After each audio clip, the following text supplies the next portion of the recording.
穿越到大明，还以为是在拍古装戏，所以朱元璋说他是朱元璋时，我直接怼到我他妈还是秦始皇呢。然后我俩就在乾清宫干了一架，直到我被侍卫嫁出去，我才明白过来，我这是真他妈穿越了。此时我被带着脚镣接受毛香拷问，毛香慢悠悠的开口：“陛下说你小子还挺硬气的，动手吧。”别啊！你还没问呢，你问我就招了。说说吧，你是什么人？受何人指使？我犹豫不定，实在是不知道怎么说才能让人相信，怎么还是想尝尝咱们的手段再说。毛香目光一凝，面露不悦：“不是，我怕我说了你也不信，说说看可不可信？本官自有主张。”我组织了下语言说道：“我叫李伟，如果你们这里真的是明朝洪武年间的话，那我应该是来自600多年后的世界，我是穿越时空来到了你们这里，出现时就在皇宫了。”给我打！我倒要看看你能有多硬气。别！我能证明，我真能证明啊！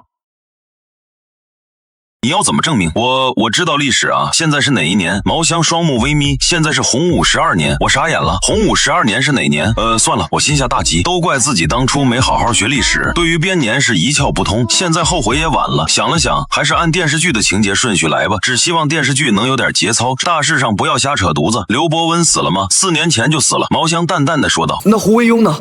胡惟庸死了吗？胡惟庸迟早得死。这事儿知道的人不多，但也不算少。朝中的聪明人都已经看出来了，就连胡惟庸本人也有所察觉。这些年来，胡惟庸嚣张跋扈，结党营私，自以为大权在握，谁都不放在眼里。实际上，他就是个跳梁小丑。朱元璋早已布下了天罗地网，任他怎么蹦的，也逃不出朱元璋的手掌心。毛香看了我一眼，能知道这点，至少证明了我对朝中的事儿知道的不少，并且还有点眼光。快了，毛香冷笑回答。听到这话，我心下大定，总算是大概知道了现在演到第几集了。哦，不对，是知道现在大概是在明朝的哪个时期了。胡惟庸意图谋反，被陛下杀了，然后陛下就废除了宰相制度。胡惟庸是历史上最后一个宰相。你说什么？陛下要废除宰相制？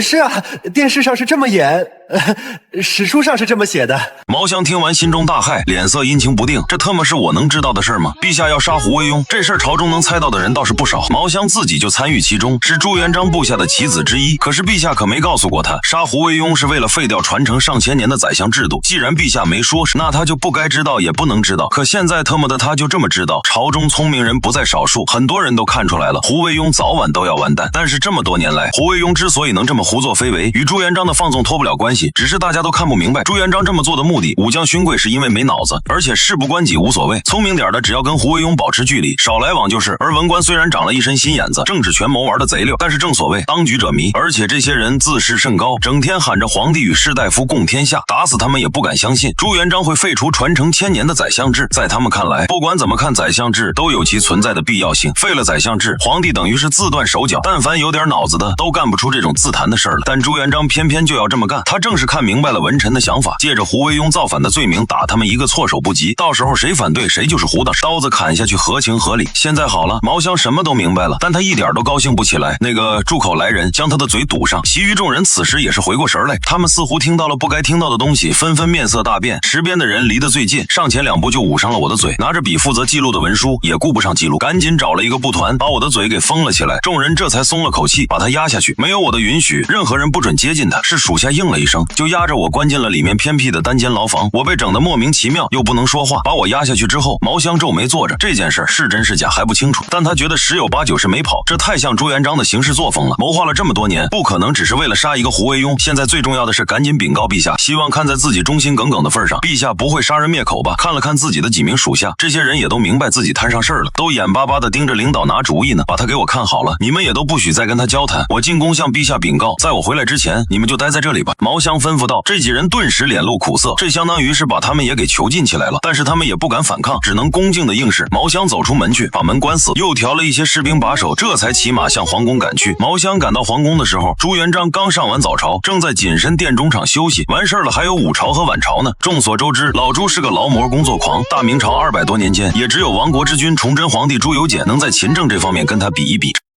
陛下，亲军都为抚毛香毛大人求见。让他进来吧。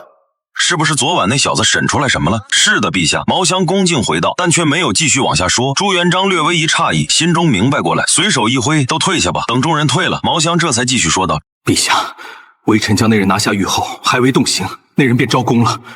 只是他口口声声称自己是来自600多年后的世界。起初微臣只觉得可笑，但是随后他提到胡惟庸的事。听到此处，朱元璋眼中闪过凌厉的光芒。哦，他怎么说？他说他从史书中见得胡惟庸图谋造反，陛下诛之，并且说到此处，毛香咽了下唾沫，事关身家性命，由不得他不紧张。朱元璋淡淡的看了他一眼，毛香不敢隐瞒，直说道，并且陛下借此事一举废除了宰相制度，自此世上再无宰相。朱元璋面色一变，心下惊异，他迟迟不动胡惟庸，朝中的确有些聪明人起了疑虑，但却都猜不到他的用意，他的真实目的只有他自己知道，没告诉过任何人。但是现在这个突然出现的怪人却一语点破他的心思，这不得不让他感到震惊。当然他也不会相信什么来自600多年后的鬼话，只当此人聪慧，并且有朝中关系，通过蛛丝马迹猜到了自己的心思，只是不知此人在现在这个关键时机出现是有什么目的。他还说了些什么？朱元璋问道。微臣听得此事，便令人堵了他的嘴，关了起来，随后立即快马向陛下禀告，此事还有谁知道？除了微臣，剩下知情的1名文书和3名将士都被微臣封锁在牢狱之中，微臣已命人守住门口，任何人不得出入。你做得很好。朱元璋点头。毛香听到此话稍微松了口气，看来自己暂时不会被灭口。朱元璋沉思了起来，他布局数年，如今大事已成。别看胡惟庸现在大权在握，实际上他身边的那些党羽有一小半是朱元璋派过去的眼线，只要把造反的罪名给他扣结实了，可以顺势一举废掉宰相制。但是若是废相的消息提前走漏，这些文官很可能会抱团反抗。虽然即便如此，朱元璋可以把他们镇压下来，但到时死的人可就多了，朝堂免不了要有巨大的动荡，这与他的计划不符。既然已经有人猜到他的图谋了，那就只能尽快收网了。时机也差不多了，胡惟庸那边该收网了。令外你带上那2个侍卫，把那个人再给朕送回来，然后剩下的知情者都杀了吧。傍晚时分，我被悄无声息的又送回了皇宫，再次回到了乾清宫中。比起昨天身上少了个背包，多了副镣铐，这玩意儿是生铁的，死沉死沉的，带着可遭了大罪了。大殿如今只剩下我和朱元璋2个人，其他人都被清了出去。朱元璋坐在他的龙椅上，摆弄着毛香刚交给他的手机，这是从我身上搜出来的，跟我一起送了过来。你说你是从未来世界来的人？是啊，陛下。比如说您手里那个东西叫手机，就是我们未来世界的造物。我现在说话再也不像昨天那么屌了，虽然依旧不识礼数，但态度总归是恭敬了一些，有问必答。此物有何用途？这个手机最主要的功能就是打电话，就是能跟很遥远的地方的人对话。朱元璋惊讶地看了看手里的这个叫手机的小板子，也不知是什么材质做成的，真有如此神奇？你给咱用来看看。我一时不知道该怎么解释，什么叫信号，什么是通讯服务商，什么是信号塔，这要解释起来1句2句真说不清。朱元璋以为我是谎言被拆穿，冷哼一声，把手机放了下来。还有别的吗？有啊，陛下，我背包里的东西都是未来的产物，我可以一一给你展示。哦，未来的产物。小七，把他的包拿来。遵旨。展示吧。陛下，这是个水杯，装水用的，里面都是喝的水，我喝给你看。说着，我拧开盖，咕咚咕咚把大半杯水一口气喝光了。我是真渴了，从昨天到现在将近24小时滴水未进，现在是又渴又饿又困。朱元璋没有说话，看着我继续表演。喝完水，我又拿出一包方便面。陛下，这个是方便面，是吃的东西，只要拿开水泡上一会儿就能吃了。陛下，您看能不能给我一副碗筷和热水？我满脸希冀的请求道。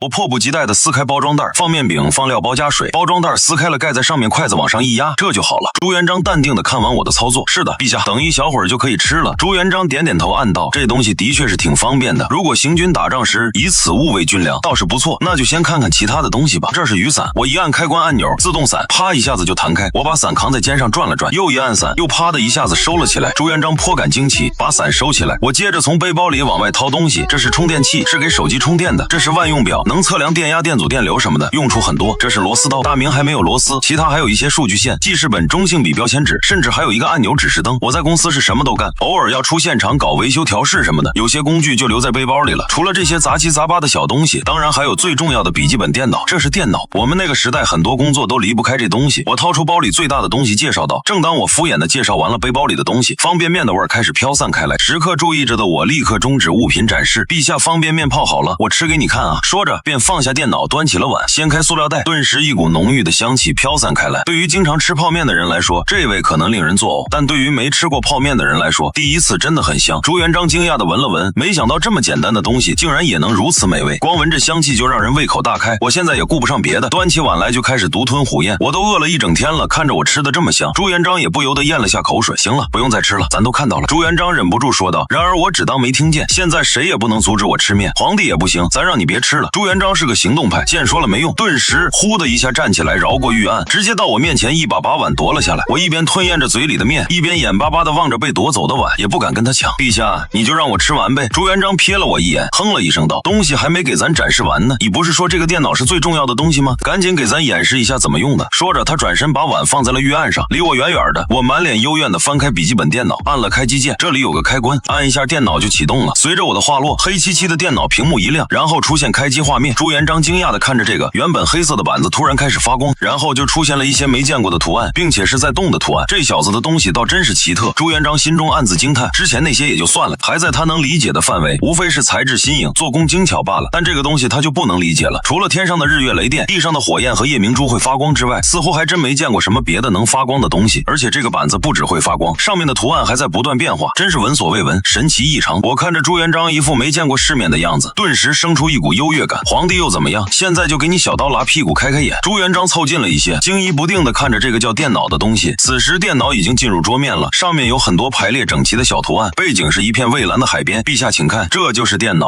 在我们那个时代，工作娱乐都会用到这个东西，虽然后来很多功能被手机取代，但工作方面电脑还是必不可少的。我一边习惯性地刷新了下桌面，一边说道。朱元璋一怔，你是说那个小板子也可以像这个一样发光？是的，陛下。听到此话，朱元璋回身把手机拿了过来，递给我问道，这个又是怎么用的？这里有按钮，这个是开机按钮，上面那是调节音量的。我给朱元璋比划着按开了手机，顿时手机屏幕也点亮了，直接进入了桌面，上面也是一个个排列整齐的小图案。朱元璋这才发现，在这个漆黑的板子边上有两个不起眼的凸，你说这个能调节音量，难道这个小东西还能够发出声音来？朱元璋问道。是啊，陛下。我点开音乐 app， 随着一声 Hello 傻狗进入界面，然后随便点开了一首歌播放，并且把声音调大一些。儿子，我是你爸爸，你过来坐下。咱爷俩听到这歌声，我手一哆嗦，赶紧手忙脚乱的把音乐给关了。起初朱元璋听到手机里面传出声音还很惊异，但听清楚了之后，脸色立刻拉了下来，面色不善的瞪着我，你是不是故意的？这又是狗又是儿子的，明摆着骂他。我脸色一白，赶紧摆手否认，绝对不是。陛下，这都是意外。陛下手机和电脑不只可以发出声音，还能播放视频呢。我赶紧转移话题，放下手机，在电脑上找了个保存在本地的电影。朱元璋冷哼了一声，暂时没跟我算账，将目光移到了电脑屏幕上。我打开的是科幻片《终结者3》，开场动画过后，黑色背景下出现一些英文字母，过后逐渐显示出画面来，能看得出来这是一座庞大的城市，密密麻麻的房子虽然很小，但也能勉强看得清。随即一道火光落了下来，然后整个屏幕闪过无比耀眼的光芒。朱元璋被惊得往后一闪，然后只见火光落下的地方升起巨大的火球，整个城市几乎是在瞬间被摧毁了大半。可以看到浓烟和余波还在不断的向外扩散，要不了多久就会吞噬掉整个城市。这是什么东西？朱元璋脸色有些发白，声音微微带点颤抖，指着屏幕上的火球问道，这个是核弹，是我们那个世界威力最大的武器。核爆画面的确是挺震撼的，只是我看过很多遍了，自然没感觉了。朱元璋暗自攥紧背后的手，尽量掩饰住内心的震撼和恐惧，问道，你们那里真的有这种东西？有啊，咱们华夏大概有几百颗吧，具体多少没公布过，国家保密。这玩意儿也就在影视剧上看看，现实中除了小子日挨了俩小个的之后，就再也没有使用过。当初米苏冷战都吵到脸贴脸了，都没敢用，后来老米一家独大，就更加没人用了。这个你会造吗？朱元璋紧盯着我问。核弹我当然不会了，这是国家机密，我只是个平头老百姓，怎么可能会造这玩意儿？我撇撇嘴。听到我的回答，朱元璋松了口气，同时又有些失望，心情复杂的看着屏幕。这种武器如果真的存在，那扔一颗下来，整个应天府就没了。别说大明有100万雄兵，就是再多上几倍也无法相抗。朱元璋一边恐惧这种武器，又一边希望自己能拥有它。电影继续播放，出现了一堆钢铁骷髅式的终结者机器人。朱元璋又指着问道，这些东西又是什么？这些是机器人，不过这都是假的，是人幻想出来然后画上去的。朱元璋点了点头，赞道，原来如此，你们那里的人倒是挺有想法的，能画得如此逼真，也算是有些本事。说完他又想到这个可以是假的，那刚才那所谓的核弹当然也可以是假的，也许只是眼前这个小子骗他。想到这，朱元璋心中了然，不过也没再问，我没答话，懒得跟他解释什么是电脑特效。电影继续播放着，随后朱元璋又看到了汽车，便指着问道，这个是真的吗？这叫汽车是真的，你会造吗？不会。朱元璋有些鄙视的看了我一眼，过了一会儿他又指着连续扫射的机枪问道，这个连发冲呢，你会造吗？不会。朱元璋有些不悦，又指了指手枪，这个手冲呢，也不会，这也不会那也不会，咱要你何用？朱元璋急眼了，我无语辩解道，陛下你别别看有些小东西看着简单，其实做起来没那么容易。其实有些东西勉强也能做出次等的，凑合也能用。但是我不想给朱元璋干活。众所周知，老朱家的官狗都不当，活多钱少，还随时都有掉脑袋的风险。虽然我历史学的不行，但也从电视小说之类的上面对老朱有所了解，还是多一事不如少一事吧。咱看你就是不学无术，要是真像你说的那样，你从未来世界而来，那你在你们那里也肯定是个一事无成的废物。朱元璋毫不留情的训斥，我无言以对。这话说的真是让我无法反驳。我都28岁了，毕业6年多，混到现在一无所有，没房没车没女朋友，说他一事无成，真是一点错都没有。哎，我叹息一声，情绪低落了下来。怎么让咱说中了吧？见我这表情，朱元璋更觉得自己看得很准。我不想多说，有气无力地问道：“陛下，你还有什么要问的吗？”说到现在，东西基本都介绍完了，该说的也说的差不多了，我只想赶紧要个结果，是死是活，是放是关，都随他吧。累了不想挣扎了。见我心情低落，朱元璋也没再打击我，而是问道：“你是怎么从600多年后来到咱大明的？”我皱眉思索了一下，这我也不知道，我就从办公室门里出来就到这里了。朱元璋眯起眼睛打量我片刻，看我不像说谎的样子，但这种荒唐的说法，朱元璋是不会信的。那是否还有其他人也像你一样，从未来世界来到大明的？应该没有吧？这种事在我们那里叫穿越，我这样的人叫穿越者，也是属于幻想。白日做梦的事情就跟你们这里说得道成仙一样，只存在于传说中。朱元璋点了点头，表面上不动声色，但暗中决定要派人去查遍大明，看看还有没有这样举止奇特、疑似穿越者的人。于是乎，因为我的到来，大明原本那些逍遥自在的奇人异士就遭了殃，其中就有个外号叫张邋遢的。除了胡惟庸的事，你还知道什么？朱元璋问道。我想了一下，你老婆快死了，你孙子快死了，你儿子也会死得很早，四儿子会造反，夺了你另一个孙子的皇位。我他喵的，这些事一个也不能说。陛下，我是学理科的，历史上的事儿我知道的也很少，更何况咱华夏2000多年的历史，大明也只占了1/12，怎么理科不学历史？朱元璋诧异，学倒是也学了点，就是没学好。我不好意思的，文理分科是在高中，历史初中就学了，果然是不学无术。朱元璋又训斥了一句，我低着头，尽力扮作惭愧状。朱元璋瞄了我一眼，看出来了我说话不尽不实，包括之前的这也不会那也不会，估计也是半真半假。不过没关系，今后有的是时间，等他解决了胡惟庸的事儿，再来炮制这个臭小子。这上面怎么都是些藩夷之人，怎么没有咱大明的人呢？朱元璋又指着电脑问道。这就是人家拍的，自然都是人家的人了。不过我这里也有华夏拍的电影，我又点开了一部国产的电影《红海行动》，这算是国产里面拍的最好的动作电影之一了。朱元璋看着上面熟悉的面孔，也是跟我一样的打扮怪异，穿着类似，语言文字虽然是简化化的，但明显是跟大明一脉相承。好，咱先看看，你下去吧，咱让人给你在旁边安排了间屋子，你先住在那儿吧，出去门口会有人带你去。朱元璋接过电脑，转身回了自己的座位上，我松了口气，这一关暂时算是过去了，不用立刻死了。谢陛下。我道了一声谢，便开始收拾东西，把掏出来的乱七八糟的都胡乱往背包里装。朱元璋拿着电脑坐回自己的龙椅上，看到我收拾完了东西，背上就要往外走，突然出声道：“等等！”我一愣，疑惑道：“陛下还有什么吩咐？你拿着包裹干什么去？不是你让我退下的吗？咱让你下去，没让你把咱的东西带下去。”朱元璋不悦道。我不敢相信的看了看自己的背包，又看了看朱元璋，怎么就成你的了？陛下，这是我的。朱元璋一瞪眼，大声道：“什么你的我的？在这大明所有东西都是咱的，你什么？你不信你出去打听打听，哪个敢说个不字？”朱元璋道：“我问个锤子，见过不要脸的？没见过这么不要脸的，这跟强盗有什么区别？电脑我都让给你了，还不满足？给咱放下！”朱元璋呵斥道。没办法，我只能不情不愿的把刚背在背上的包又放了下来，然后在朱元璋看贼似的目光注视下，气哼哼的转身离去。草到底谁是贼啊？走到门口，那个来回跑腿的小太监早已等候多时，昨天那俩侍卫也等在这儿。公子请跟我来。小太监也不废话，见我出来了，便引领着我向外走，那俩侍卫也跟随在身后。我手脚上拖着镣铐，也走不快，就磨磨唧唧的慢慢跟着。小公公叫什么名字呀？我跟小太监搭话，可不敢称公公，公子叫奴婢，小德子就行。小太监谦恭的答道：“明朝初期的太监很多都是俘虏和藩邦外族进献的奴隶，在现在太监的地位可是很低的，基本就是奴隶。而且朱元璋对太监也没什么好感，不像朱棣之后的皇帝常对太监委以重任。朱元璋曾明确下旨，宦官干政者斩。虽然我现在就是个犯人，但是我胆大包天，单挑皇帝还没被砍了，这就值得思考了。再加上小太监地位低，谦恭惯了，因此即便我带着镣铐，他也没有表现出丝毫不尊重。小德子这名字好啊，一听就很适合你。电视里太监一般也都是这类名字。小太监笑了下，这名字本就是为了好记，随便起。两位兄弟呢，怎么称呼？我又向身后的2名侍卫问道，但这2人不像小德子这么好说话。年龄稍长的那个笑了笑，没有说话，年轻点的更是冷哼一声，没搭理我。他们跟这小太监不一样，上面已经提醒过他们，少跟这个来历不明的人交流，干好自己的活就行。他们俩的职责就是看住这小子别跑了。我见2人不说话，也不愿再自讨没趣，沉默无言的跟着小太监。过了没多大会，朱元璋给安排的屋子就到了，那是一间杂物间，又小又脏，只有一个小窗户。什么安排了间屋子？分明是安排了个新牢房。公子先委屈一下，暂住此处吧，有什么事您吩咐我就行，陛下交代过了，这几天由我来负责公子的饮食起居。小太监说道。我无语，都这破地方了，还有什么起居啊？看那俩哑巴的意思，自己己也不可能随便出这个小屋。我饿了，我都1天没吃东西了，坐牢也得给口牢饭吧。我不客气的道：“公子稍等，我稍后给您送过来。”说完，小太监便退了出去，然后那俩侍卫便咣当一声把门给关上。小屋里漆黑一片，啥也看不清。我借着小窗户照进来的一点亮光，摸索着躺在了杂物堆上，休息了片刻。小太监把饭给送过来了，青菜豆腐汤加半张干饼，我也顾不上味道什么的，狼吞虎咽的吃了下去。在我吃青菜豆腐的时候，朱元璋这边看着电影，吃着我的泡面，他也不嫌弃，筷子倒过来用。当初要饭，呸！化缘的时候多艰苦的环境没经历过，才不在意这些剩不剩呢，而且真的很美味。朱元璋一边细溜着面条，一边赞着真不错，真不错。就这样边吃泡面边看电影，颇有几分后世社畜的味道。见到电影里的直升机、坦克、无人机，各种先进的武器装备，朱元璋眼中闪烁着想要的目光。不管这小子是不是那什么穿越者，这些东西咱都要。到时候咱拿刀架在他脖子上，他会也得会，不会也得会。朱元璋一边看一边哼哼道：“起初他把我弄回皇宫来，只是为了放在自己眼皮子底下，以防废相的事走漏了风声。现在他发现这个臭小子有可能是个宝藏男孩，这下可更得看住了。只是在用他之前，朱元璋还得多试探试探。他始终是不相信什么穿越的鬼话，只是不知这小子是从哪儿得来的这些奇异造物。这些东西如果是真的，那可是有大用的。像那种连发冲，如果能配备军队远胜弓箭，还有那些更加厉害的火炮，再有那种不用牲畜拉着就能自己飞驰的钢铁大车，有了那种车，再也不用养马了。什么草原骑兵，什么善骑射，到时候通统都是土鸡瓦狗，不值一提。电影在一番惊险的激战后结束，随着片尾音乐响起，整部片子彻底播放完了。朱元璋看得意犹未尽，觉着我刚才那样，手指在键盘下面一块方框区域滑动，操纵着屏幕里的指针移动，那些个整齐排列的图案，每个下面都有文字说明。这些字跟明朝的字有很多都不一样，但也有一部分相同。不一样的那些也能看出来是简化版的。朱元璋连蒙带猜也能看懂的七七八八。最上面的一个图标下面是一些他不认识的字，其实就是英文的 administrator， 因为他不认识，所以直接略过。里面的本地磁盘 CF 4个分区，旁边还有导航。朱元璋试着打开一个，看到很多黄色文件加小图标，便按照名称找自己感兴趣的依次打开。有些文件打开是一些文字，有的是一些不认识的字符，还有的是图表。遇到文字，朱元璋就认真的读一读，只是字虽然大多都能认出来，但这上面写的是什么意思，他却看不大太明白。很多陌生的词汇他听都没听过。朱元璋在这里左戳戳右戳戳，隐隐有一种偷窥别人隐私的快感。打开了一堆文件，他也不会关，就这么落在桌面上越来越多。突然一个叫学习资料的文件夹吸引了他。学习资料，难道这就是那些神奇造物的使用方法，甚至说不定是制作的方法？朱元璋顿时有些兴奋地打开了这个文件夹，只见里面是一堆符号作为名称的图案，有的是一片黑色，有的是一些女人的图片。朱元璋疑惑地皱了皱眉，感觉似乎有哪里不对，犹豫了一下，最终还是试着把指针移动到一个黑色的图案上，双击打开，突然播放电影的那个方框显示到桌面最前面。朱元璋被吓了一跳，随即大惊失色。如今天色已经黑了下来，万籁俱寂，门外留守的太监侍卫好奇的侧目，想看又不敢看，甚至更远处的侍卫都略有一丝耳闻。朱元璋惊慌地用袖袍去掩，然而作用很小。随即他心中一动，急忙抱起电脑往后殿跑，到自己的龙榻上用被子盖住，终于把声音压小了下来，这才松了一口气。随即一股怒火冲上心头，他气急败坏地冲到前殿大吼道：“来人，把那个狗东西给咱押过来！”已经吃完饭睡下的我，突然房门被砰的一声打开，随即那俩侍卫二话不说架起我就走，我双脚几乎离地，被架着飞速向前轻功奔去，很快就来到了朱元璋面前，迷迷糊糊地睁开眼睛，只见面前的朱元璋怒气冲冲的揪起我的耳朵就往后殿走。哎呀，疼疼疼！我一下子就清醒了，只是还不知道这老东西又发什么疯。来到后殿朱元璋的龙榻前，朱元璋指着被盖住的电脑急吼吼的道：“快把它给咱关了，快点！”这时我也听到了被子下面电脑发出的熟悉的声音，顿时他明白了是自己的私人珍藏被老朱给误打误撞的找到了。我赶紧掀开被子，飞速操作把视频给关了。还不等我松口气，朱元璋就从背后一脚把我踹倒在地，随后便是拳脚相加，边打边骂：“你个狗东西，这就是你的学习资料？你整天就学些这么个玩意儿，伤风败俗，不堪入目，岂有此理！咱让你不学无术，叫你荒淫无耻！”我被打得惨叫连连，只能抱头尽量减少伤害。这狗皇帝下手可真重，我来到大明2天，挨了2顿毒打，平均每天1次。曹以后这不会成为日常任务。打了好大一会儿，朱元璋才气喘吁吁地停下手来。我旧伤未愈，又挂新彩。回到前殿，值守的小太监和小德子以及那俩侍卫都还在。朱元璋面无表情地问道：“你们刚才都听到什么了？”小德子和另外那个小太监赶紧惶恐地拜道：“奴婢什么也没听到，除了陛下的吩咐，别的奴婢什么都听不到。”俩侍卫也赶紧跟着表示自己耳背，尤其到了晚上尤为严重。这皇帝的大瓜可不是他们能吃的。朱元璋满意的点了点头，恶狠狠地吩咐道：“没听到就好，都把嘴巴给咱闭严了。谁要是敢多嘴，别怪咱心狠。”四人再次强调真的没听到。朱元璋这才让他们退下。这事儿说到底，最多也就是丢人，顶天了，招那帮言官一顿骂，他还不至于为此就杀人灭口。世人人都说朱元璋是个暴君，滥杀无辜。然而一个胸怀大志的君王是不可能因为个人喜怒就随便胡乱杀人的，毕竟他们在意民心，在意天下，得民心者得天下。朱元璋能开创大明近300年基业，稳坐江山，这已经足以说明，无论是秦始皇焚书坑儒，还是朱元璋屠戮功臣，都有其明确的政治目的，而非因个人喜怒滥杀无辜。他们为了江山，可以克制自己的一切欲望和情绪，可以坚韧不拔的勤政补拙。所有情绪和欲望都必须建立在江山稳固的基础之上。那些乱世中不能克制住自己，一得势便肆意妄为的，都被会大浪淘沙，消亡在历史的浪潮中。挥退几人后，朱元璋又让我详细的讲解了一下怎么操作，怎么关闭，哪些文件放在哪里，以防再出现什么意外情况。陛下，这个电脑的电量不多了，看不了多长时间了就没电了。我提醒到这里，可没有电源，等电量耗尽，电脑也就不能用了。电，咱听你介绍那些东西时，很多都带有一个电字，此为何物？难道是天上的雷电之力吗？朱元璋感到惊异，我口中说的电到底是何物？难道未来的人已经掌握了天雷之力？这个理论上跟雷电是同一种东西，只是雷电太过狂暴，无法使用。我说的电是我们自己用一些设备造的电，是比较稳定的电源。我尽力解释道，对于电的问题我还没来得及考虑，不过如果有材料的话，造个发电机并不难，主要就是动力问题，实在不行先用人力摇呗，以后再想办法。